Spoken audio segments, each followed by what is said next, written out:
शक्ति स्वरूपा माताओं, बहनों, देवतुल्य भाइयों, पारिजात प्रसून उपाध्याय का प्रणाम स्वीकारिए। आइए आज का कार्यक्रम प्रारंभ करते हैं गायत्री मंत्र से। ओम भूर्भुवः स्वः तत्सवितुर्वरेण्यं भर्गो देवस्य धीमहि धियो यो नः प्रचोदयात्। आज का कार्यक्रम पहले पंचांग, तब राशिफल, उसके बाद कठोपनिषद की चर्चा करेंगे। बहुत ही प्रसिद्ध कथा है वाजश्रवा और उनके पुत्र नचिकेता की, उनकी चर्चा करेंगे। आइए शुरू करते हैं पंचांग।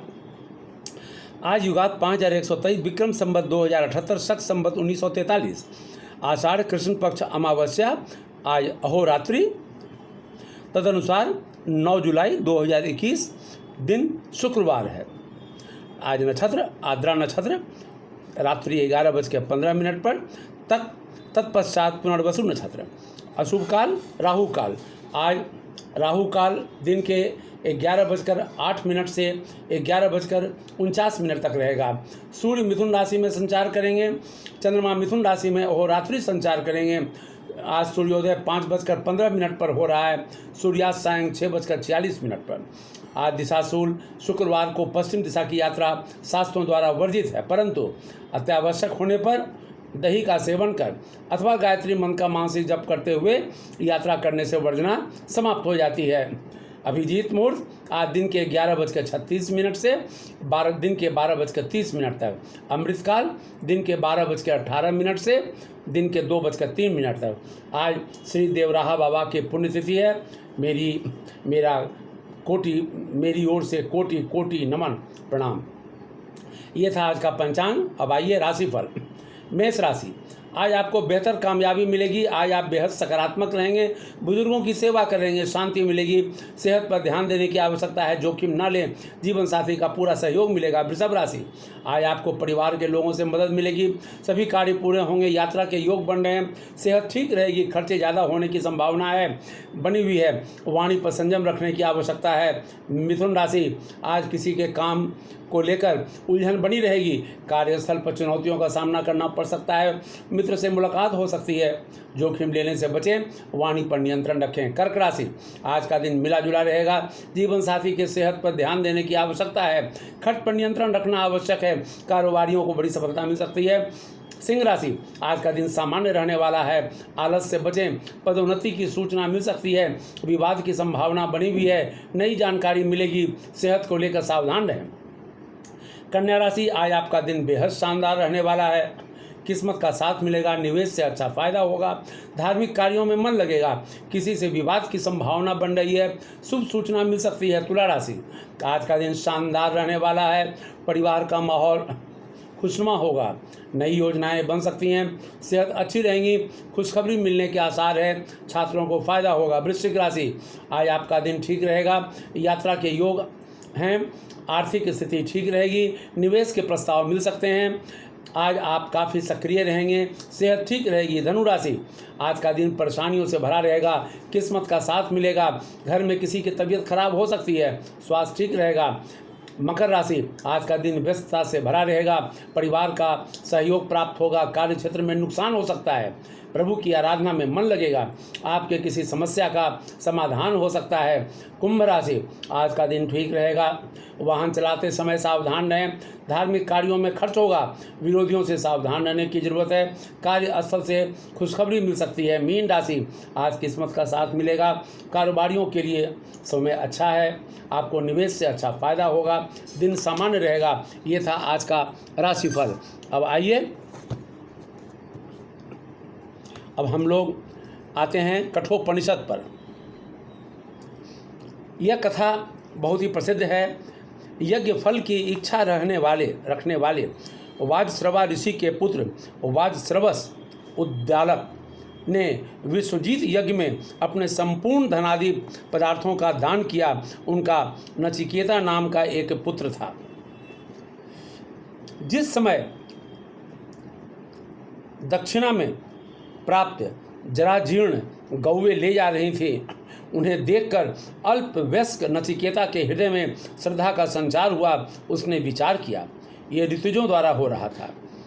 जो गौवें जल पी चुकी, घास खा चुकी, जिनका दूध दूहा जा चुका है, जो इंद्रियों के शिथिल हो जाने पर प्रजनन सामर्थ्य से रहित हैं, जो वृद्धावस्था से जीर्ण और निरर्थक हो चुकी हैं, उन गौओं का दान करने से मेरे पिता वात्सरवश निस्थिति सुखों से रहित नरकादि लोगों को प्राप्त करेंगे। ऐसा विचार करके नचिकेता ने अपने पिता से कहा, हे तात, आप मुझे किसको दान स्वरूप देंगे? यही प्रश्न उसने 2-3 बार पूछा। तब पिता ने क्रोधित होकर कहा, मैं तुझे मृत्यु को दूंगा। स होवाच पितरं तत तस्मै मांग दास्यसीति द्वितीयं तृतीयं त होवाच मृत्युवे त्वा ददामिति। यही उन्होंने कहा था। तब पिता द्वारा ऐसा कहे जाने पर पुत्र नचिकेता ने विचार किया कि अनेक शिष्यों तथा पुत्रों से में मुझे प्रथम अर्थात उत्तम स्थान प्राप्त है। अब बहुतों के बीच में मैं मध्यम श्रेणी का हूँ। मुझे पिताजी द्वारा यमराज को दिया जा रहा है। यम का ऐसा कौन सा कार्य है जो मेरे द्वारा संपन्न हो सकता है? अनुपश्य यथा पूर्वे प्रतिपश्य तथा परे सस्यमीव मतयः पच्यते सस्यमीव जायते पुनः। क्रोध में अनर्थ मूलक वचन कहे जाने से व्यथित हो रहे अपने पिता से नचिकेता ने कहा, हे तात, आपके पिता पितामहादि पूर्वजों ने जैसा आचरण किया है उस पर विचार करें और वर्तमान काल के दूसरे श्रेष्ठ सदाचारी जैसा आचरण करते हैं उस पर दृष्टिपात करें। मरण धर्मा मनुष्य फसल की भांति समय पर पकता है, जर्जर होकर मृत्यु को प्राप्त होता है। मैं पुनः काल कर्मानुसार उत्पन्न होता हूँ। पुत्र के वचन से सहमत होकर पिता ने नचिकेता को यम के पास भेज दिया। वे बाहर गए थे। नचिकेता प्रतीक्षारत थे। यमराज बाहर थे। लौटने पर यम की पत्नी ने उनसे कहा, वैश्वानर अग्नि ही ब्राह्मण अतिथि रूप में घरों में प्रवेश करते हुए संभ्रांत जन उनका अर्धपाद्यादि द्वारा सत्कार करते हैं, अतः अर्ध हेतु जल प्रदान करें। जिनके घर में ब्राह्मण अतिथि भोजन किए बिना निवास करता है, उस मंदबुद्धि पुरुष की आशा यज्ञात इष्टार्थ की भांति अभिलाषा प्रतीक्षा को उनके संजोग से उपलब्ध होने वाले फल को, कूपादि निर्माण जन्य फल को तथा समस्त पुत्र और पशु आदि को आतिथ्य सत्कार से रहित अतिथि नष्ट कर देता है। तीसरो रात्रिण यद्वात्र शीर गृहे में नस्रन ब्रह्मण तिथि नमस्ते अस्तु ब्रह्मण स्वस्ति में अस्तु तस्मा प्रति 3 वरान वृणीष्व। हे ब्राह्मण, आप सम्मानित अतिथि हैं, अतः आपको नमन है, मेरा कल्याण हो। हमारे घर पर आपने जो 3 रात तक बिना भोजन किए निवास किया, उसके फलस्वरूप एक रात्रि के लिए आप हमसे 3 वर मांगे। उन्होंने 3 वर मांगने को कहा।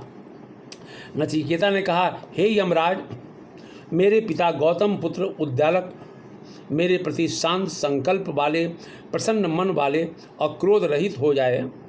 आपके द्वारा वापस घर भेजे जाने पर मुझे पहचान कर मेरे साथ पूर्णतः प्रेम पूर्वक व्यवहार करें। 3 वरदानों में से यह मेरा प्रथम वरदान है। यानी शांत संकल्प सुमना यथा स्यादित मन्युर्गौतमो माँ भी मृत्यो तत्प्रशिष्टं माँ भी उपदेत प्रतीत एतत्र याणांग प्रथमं वरं विणे। हे नचिकेता, आपको मृत्यु के मुख से मुक्त देखकर हमारे द्वारा प्रेरित अरुण पुत्र उद्दालक पूर्वतः ही पहचान लेंगे। यह हमारा पुत्र नचिकेता है, ऐसा मानते हुए वे दुख और क्रोध से रहित होकर शेष रात्रियों में सुख पूर्वक शयन करेंगे। नचिकेता बोले, हे मृत्युदेव, स्वर्ग लोक भयकार नहीं है, भयकारक नहीं है। वहाँ मृत्यु रूप आपका भी भय नहीं रहता, न वहाँ वृद्धावस्था डराती है। स्वर्ग लोक में मनुष्य भूख प्यास से पार कर शोक से निवृत्त होकर आनंद प्राप्त करते हैं। हे महाराज, आप स्वर्ग के साधनभूत अग्नि विद्या की भली भांति जानते हैं, अतः मुझ श्रद्धालु को वह अग्नि विद्या भली भांति समझाएं, जिसके द्वारा स्वर्ग लोक को प्राप्त हुए पुरुष अमृत को प्रदान करते हैं। इस अग्नि विद्या को मैं द्वितीय वर के रूप में मांगता हूँ। ये उनका द्वितीय वर था। अब इसकी आगे की चर्चा हम लोग कल करेंगे। क्योंकि नचिकेता के इस व्यवहार नचिकेता की इस प्रकार करने पर मृत्युदेव ने कहा, हे नचिकेता, स्वर्ग प्रदायिनी अग्नि विद्या को विधि पूर्वक जानने वाला मैं उसे विस्तार पूर्वक कहता हूँ। तुम इस विद्या को मुझसे भली प्रकार एकाग्र मन से समझ लो। अनंत लोक को प्राप्त करने वाली संसार की आधार स्वरूपा इस अग्नि विद्या को गुहा में स्थित समझो। अब इसकी चर्चा हम लोग कल करेंगे।